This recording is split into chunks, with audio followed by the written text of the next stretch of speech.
Ինչ է նշանակում Եհովա։ Եհովա նշանակում է Եա։ Եհովա նշանակում է հավիտենություն։ Եհովա նշանակում է գոյ։ Եհովա, այսինքն Եա, որեն Աստված, ով հավիտյան է։ Եհովան դա անուն չէ, դա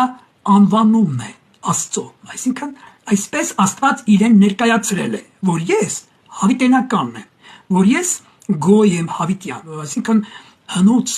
եւ հավիտյան կամ Սաբաոթը անուն չէ, թարգմանվում է Սաբաոթը զորքերի Տեր, երկրի զինուժի Տեր, որ Աստված է։ Աստված անուններով հանդես չի եկել հին ուխտում, Աստված անվանումներով է հանդես եկել, թե ես հավիտենականն եմ, թե ես գոյ եմ, իշխողությունն եմ,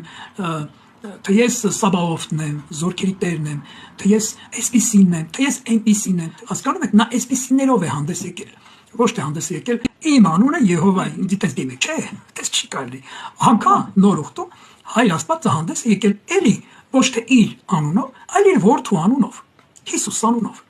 Հիմի որպեսզի հորը դիմես, պետք է նախ դու ճանաչես նրա որդուն, ընդունես նրա որդու Հիսուսին եւ հավատաս նրա որդուն այնպես, ինչպես որ հավատում ես հորը։ Եվ հին ուխտում Աստված չէր համարվում որպես հայր, նա բացահայտվեց որպես հայր նոր ուխտում, այսինքն Հիսուս Քրիստոսին երբ որ հարցրեցին, ո՞ր աղոթ կանենք։ Տեր, մեզ աղոթել սորեցու։ Հիսուսը չասեց. «Մեր Եհովա Աստված, որ երկնքում ես, սուրբ լինի քո անունը, գա քո արքայությունը, լինի քո կամքը», չէ։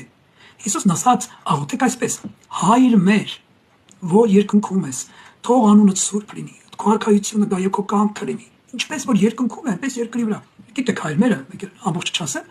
սակայն Աստված հին ուխտում հայր չէր։ Աստված հին ուխտում հանդես էր գալի անվանումներով։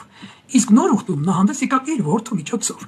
Եվ Հիսուս Քրիստոսը նոր ուխտում բացահայտեց իր հորը որպես հայր, բացահայտեց Արարիչ Աստծուն որպես հորը, որը կարող եք դիմել երկնավոր հորը, որտեղ նա հոգիների հայր է, հասկանում եք։ Այնպես որ Հայր Աստծո անունը Եհովա չէ, դա անվանում է։